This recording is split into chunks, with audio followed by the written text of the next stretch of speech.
Hello, this is the Provoked Prawn, here with Prawn News, the most interesting tech stories that I found, and hopefully you'll find interesting. I'll link to the main stories down below in the description, as well as leaving timestamps so you can jump to the relevant points. But I want to jump in, first of all, with Intel's new desktop CPUs. So these new Arrow Lake CPUs are interesting in a number of ways.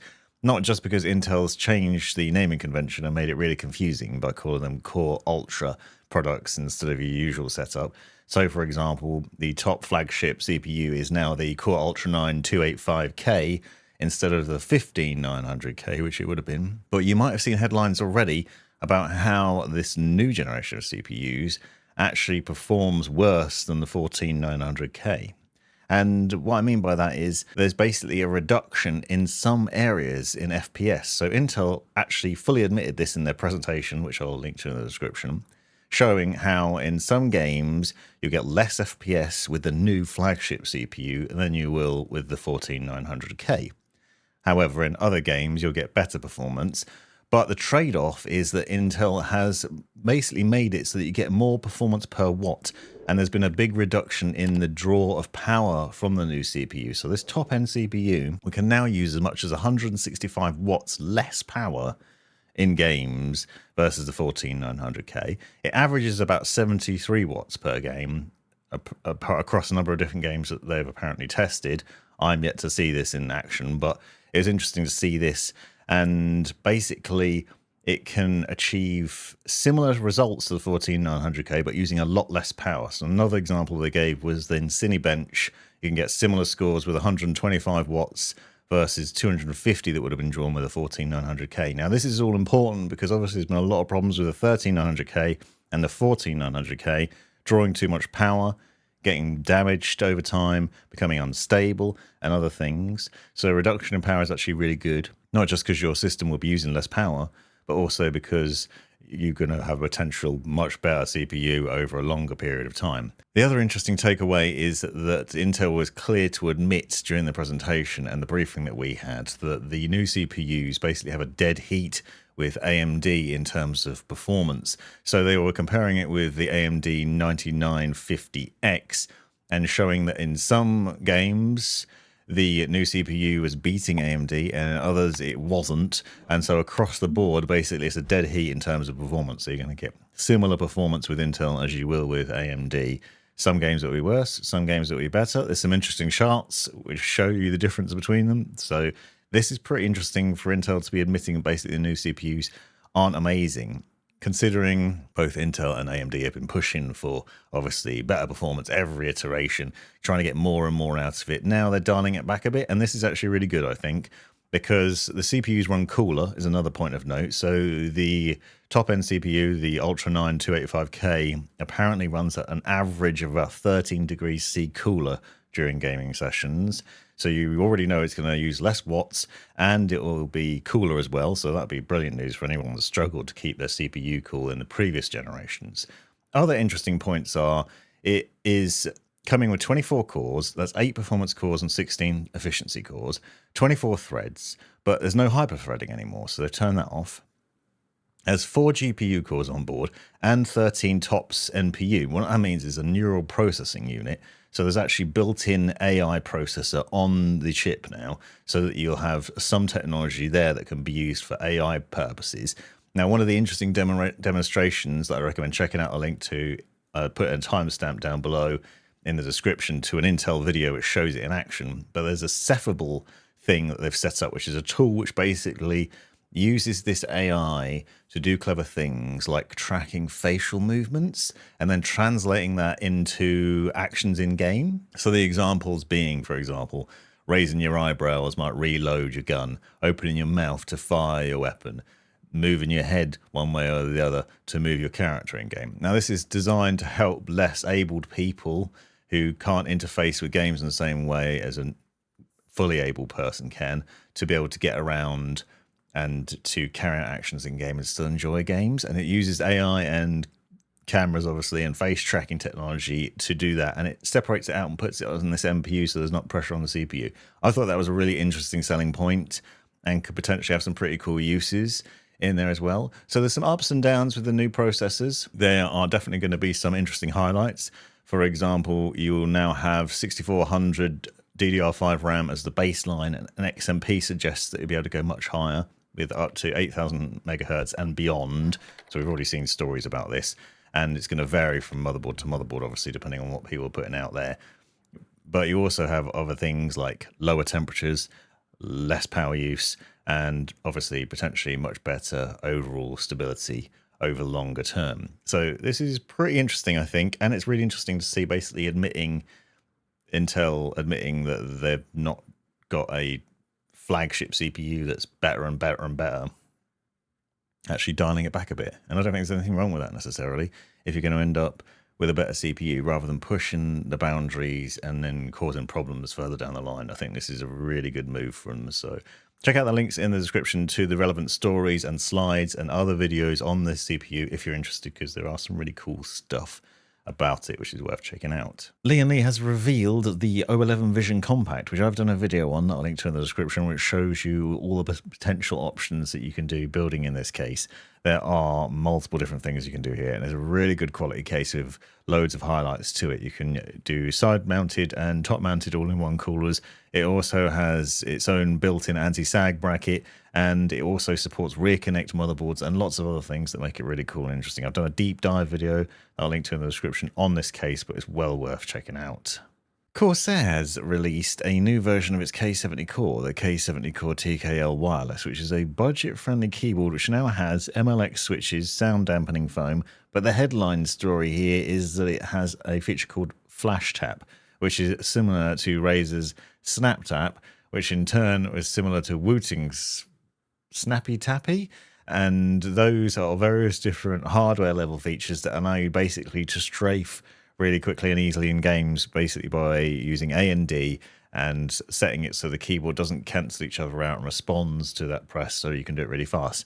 Now, this hardware level feature in Razer's keyboard made headlines, and I've talked about it previously if you've seen some of these Prawn news episodes, where basically people were getting banned both in esports tournaments and from games like Counter-Strike 2 for using this hardware level advantage to make it easier for them to strafe in games. So it's interesting to see Corsair doing this as well.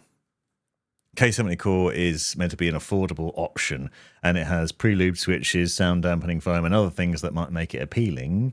And if you like Corsair keyboards, which I have personally done in the past, then this might well be worth looking at. It's just interesting that basically Corsair is now releasing a keyboard in the same vein as the others with this advantage, which could get you banned. How do you feel about that, using a bit of hardware that might accidentally get banned from a game? I wouldn't want to get banned from games that I played without realizing what I was doing, and I think it could be really easy to do in some instances. This story makes me feel really old, as if all the grey in my beard wasn't enough of an indicator of my age. Now, apparently, after 18 years, the best RTS game around is making a return. So Commandos Origins, which, if you don't know, is basically a World War II RTS game, is now available to play as a demo, with the full game coming at some point. Now, I'm pretty excited for this, and don't generally play RTS games, but I loved the original Commandos, to give you a top-down view of a group of British commandos trying to sneak them into Nazi-occupied Europe and carry out various different missions.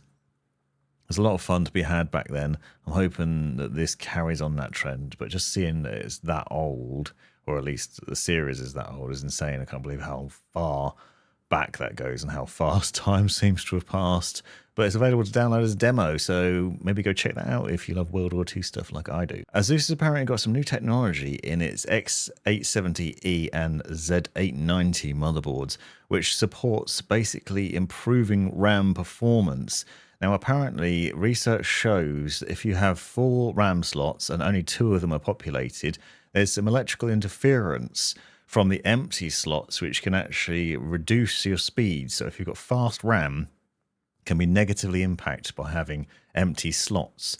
And so Asus has come up with this Nitra Path technology, which is basically designed to eliminate that problem on these motherboards and help to improve performance so that you can get an extra 400 megatransfers a second, which is pretty interesting. So these newer boards from Asus include this technology, and apparently the information on here basically means that it will be faster and better in the future, which is going to be pretty interesting alongside the obvious news from Intel with faster speeds being possible anyway. I'm a big fan of massive super ultra wide monitors. I currently use a Samsung Odyssey G9, which has been on my desk for a few years now, and there's various different versions of it. It's 49 inches, super ultra wide, 32:9 aspect ratio, and there's a new version of that which is 57 inches, which I've been tempted to get, which is basically two 4K screens strapped together, but in a super ultra wide setup. But now Acer has this Predator Z57, which is the same sort of thing, massive screen, huge, ginormous thing, and apparently it's cut price in the US but not in UK, which is very disappointing. I've looked and it's £2,000, which is a lot of money. I would love to try it out. I would love to use it. It's got 7680 by 2160 resolution, which, as you can imagine, is insane. 57-inch IPS panel, and it's a mini LED backlit and a load of other things of awesomeness. Only 120 hertz refresh rate, but I think when you're trying to push that many pixels, it probably won't matter anyway. I bet it's glorious, and I've been wanting to upgrade to a better monitor, but it's so hard to find something that fits the bill of I really like super ultra wide and just how much you can fit on the screen at once. So the idea of going bigger is appealing. This one's even bigger, but that's so much money. I just can't justify that. MSI's new Z890 motherboards apparently include an 8-pin PCIe power connector on the bottom of the board, meaning you're plugging more power cables in to go alongside the 24-pin and the 8-pin EPS power connectors as well. And apparently the reason for this is to just give help and extra power for all the different things that you get on the new platform, which is obviously Gen 5 NVMe SSDs, super fast RAM, Thunderbolt connectivity, and also potentially the RTX 50 series of GPUs. So forward-facing, looking to basically deal with the extra power that those graphics cards are likely to require. So a pretty interesting update, and is going to add more complexity to builds, I think, as well in the future, especially if more of these start appearing more commonly on other motherboards. It will allow me to educate people on what cables they should be plugging in, but I bet you loads of people won't plug that cable in and then wonder why their system's not getting enough power. So it'll be interesting to see what happens there and whether it's adopted more widely. Gigabyte has revealed 17 different Z890 motherboards for Intel's new chipset, and those include Thunderbolt 5, Wi-Fi 7, and DDR5 support up to 9,500 megatransfers a second, which is obviously insane. So we've got loads of new motherboards to choose from, and also loads of new technology on there, and some pretty awesome looking boards as well. Check out the links in the description to see the imagery of those. The other thing that's interesting is a number of other brands have said that they will be supporting LGA 1851 socket motherboards. So the new socket motherboard for the new Intel CPUs,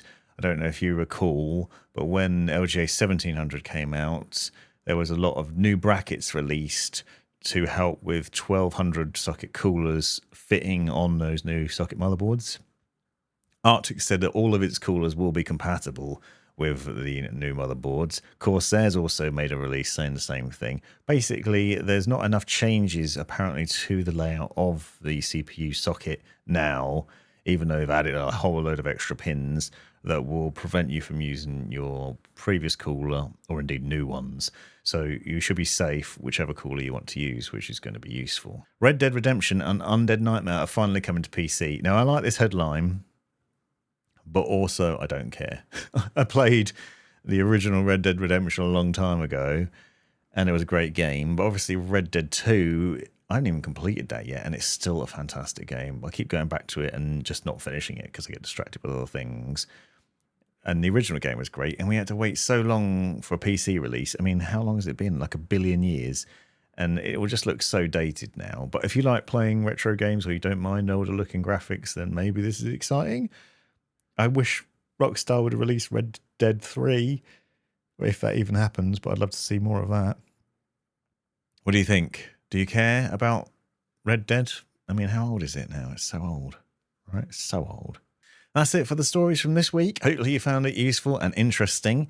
Don't forget to check out the links in the description to see more of these stories and find out more about what's going on. And please, If you got this far, like and subscribe, and come back for more next week. Thanks for watching.